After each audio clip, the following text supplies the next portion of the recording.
दून हलचल, नजर हर खबर पर। उस 15 लाख में किस किस का हिस्सा है? एक आदेश में दो जगह भाषा बोली जाती है खनन अधिकारी द्वारा। आदेश है सचिव महोदय का, तो पूरे प्रदेश के लिए होना चाहिए।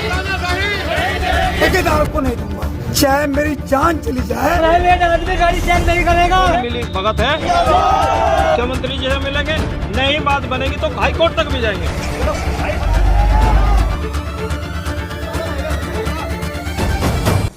जिला खान अधिकारी के आदेश पर हिमाचल प्रदेश से आने वाले बिल्डिंग मटेरियल पर रोक लगाए जाने और वाहनों को सीज किए जाने से आक्रोशित डंपर मालिकों ने देवभूमि बिल्डिंग मटेरियल सप्लायर्स एवं ट्रक ऑपरेटर कल्याण समिति के बैनर तले हिमाचल बॉर्डर के समीप कुल्हान वन चेक पोस्ट पर नारेबाजी के बीच जमकर हंगामा काटा और प्रदर्शन कर उत्पीड़न का आरोप लगाया। डंपर मालिकों का कहना है कि विगत 10 फरवरी 2015 का भारत सरकार का नोटिफिकेशन है, जिसमें गौण खनिज के अंतर्गत बालू, डस्ट, रोड़ी, बजरी आदि भवन सामग्री आती है, लेकिन 1 महीने से हिमाचल बॉर्डर से रेत, बजरी इत्यादि को नहीं आने दिया जा रहा है और जिला खान अधिकारी ने भारत सरकार के इस नोटिफिकेशन की अवहेलना करते हुए विगत 28 फरवरी को एक आदेश निकाला, जिसमें कहा गया है कि हिमाचल प्रदेश से रेत, बजरी का ढुलान पूरी तरह से प्रतिबंध है, जबकि अन्य जगहों आसा रोड़ी और तिमली के रास्ते रेत, बजरी इत्यादि को खुलेआम लाया जा रहा है। उनका कहना है कि रेत, बजरी गौण खनिज के अंतर्गत आती है। डंपर मालिकों का कहना है कि अधिकारी एक तरफ कहते हैं कि रेत, बजरी और बोल्डर लाने पर प्रतिबंध है, जबकि उनके वाहन आरबीएम और बोल्डर न लाकर डस्ट, बजरी, रोड़ी, रेता इत्यादि लाते हैं, लेकिन अब पिछले 1 महीने से रेत, बजरी आदि को नहीं लाने दिया जा रहा है। डंपर मालिकों का कहना है कि जिला खान अधिकारी के इस आदेश के 2 मायने हैं। वहीं 10 मार्च को सचिव मीनाक्षी सुंदरम का दूसरा आदेश आता है, जिसमें कहा गया है कि आरबीएम और बोल्डर को छोड़कर गौण खनिज, मुख्य खनिज, ग्रिट और डस्ट को लाने की अनुमति है।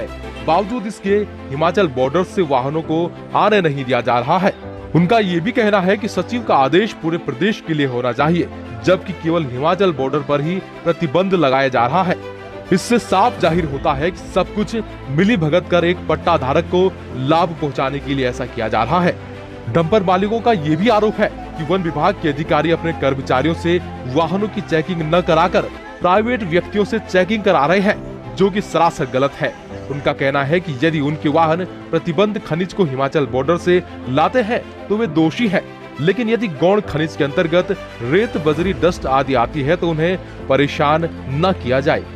डंपर मालिकों का कहना है कि वे इन सब को लेकर जिलाधिकारी से मिल चुके हैं और अब वे सभी मुख्यमंत्री से मुलाकात करेंगे और यदि तब भी उनकी बात पर कोई सुनवाई नहीं होती तो वे हाई कोर्ट तक भी जाएंगे। जो है 28 फरवरी को एक आदेश निकाला खनन अधिकारी ने और उसमें लिखा उन्होंने कि हिमाचल से, सिर्फ हिमाचल से रेत, बजरी बंद है, बाकी अन्य पूरे जिले में चारों तरफ से बाहर से आ रही है। जबकि रेत, बजरी गौण खनिज के अंतर्गत आती है, परंतु एक तरफ तो आधे अपने आदेश में कहते हैं कि रेत, बजरी और बोल्डर बंद है, जबकि आरबीएम और बोल्डर शासनादेश से बंद है। हमारे वाहन कोई भी आरबीएम और बोल्डर नहीं लाते हैं, हमारे वाहन डस्ट, रोड़ी, बजरी, रेता लेकर आते हैं, परंतु पिछले 1 महीने से बॉर्डर से ओनली हिमाचल बॉर्डर से हमारे वाहनों को नहीं आने दिया जा रहा रेत के और बजरे के वाहनों को। इसमें सीधा सीधा यह है कि एक आदेश में 2 जगह भाषा बोली जाती है खनन अधिकारी द्वारा। एक तरफ वो अनुमति दे रहे हैं, एक तरफ उसको बंद कर रहे हैं। फिर 10 मार्च को मीनाक्षी सुंदरम सचिव साहब का एक आदेश आता है, जिसमें लिखा जाता है कि आरबीएम और बोल्डर को छोड़कर बाकी सब अलाउ है। गौण खनिज, मुख्य खनिज, ग्रिट और डस्ट, ये स्पष्ट आदेश है, परंतु उसके बावजूद भी वाहनों को नहीं जाने दिया जा रहा।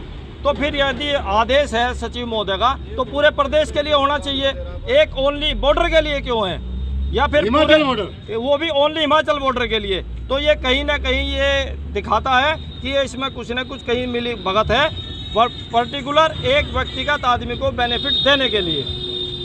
पर एक ठेकेदार के आदमी थे जो वे हर गाड़ी चेक करते थे और वे ही यहाँ से गाड़ी नहीं आने दे रहे जाते, और उसमें जो है विभाग के कुछ लोग भी शामिल थे और गाड़ियों खोद के चेक कर रहे हैं। हमारी डिमांड यह है कि यदि सरकार ने बंद किया है कोई वाहन माल और वो हमारे वाहनों में है तो उसके लिए तो हम दोषी है।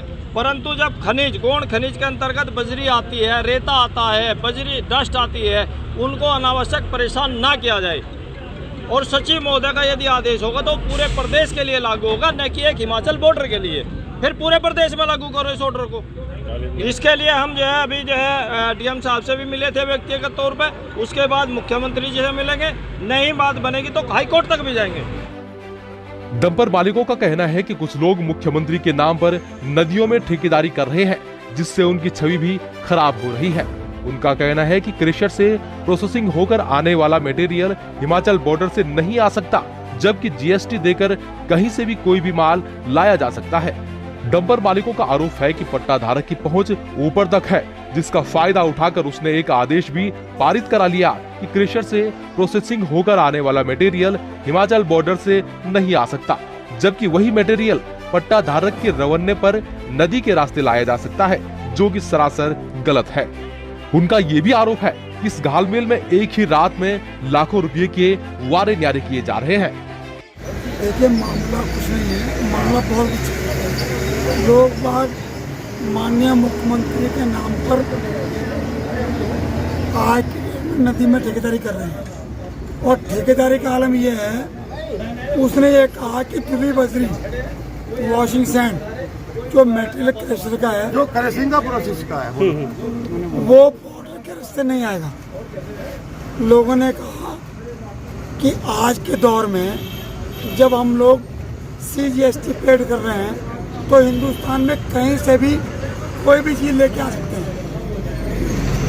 आज लेकिन ठेकेदार ने सचिव रैंक के ऊपर पैसे देके एक ऑर्डर निकाला कि हिमाचल से कोई भी प्रोडक्ट नहीं आए, जिसमें वॉशिंग सैंड की मेन बात है। लेकिन वही मटेरियल नदी के रास्ते ठेकेदार के रवन्ने पे आ सकता है, लेकिन बॉर्डर से नहीं आ सकता। इससे बड़ा दुर्भाग्य क्या हो सकता है? एक रात की कमाई 15 लाख रुपए है। उस 15 लाख में किस किस का हिस्सा है मैं जानना चाहता हूँ। लेकिन बॉर्डर के रास्ते से मैं राज्य को अपना राजस्व दे रहा हूँ, लेकिन मैं किसी ठेकेदार को नहीं दूंगा। चाहे मेरी जान चली जाए, मैं यहाँ पे धरना दूंगा। दून हलचल न्यूज के लिए देहरादून से अजय मित्तल की रिपोर्ट।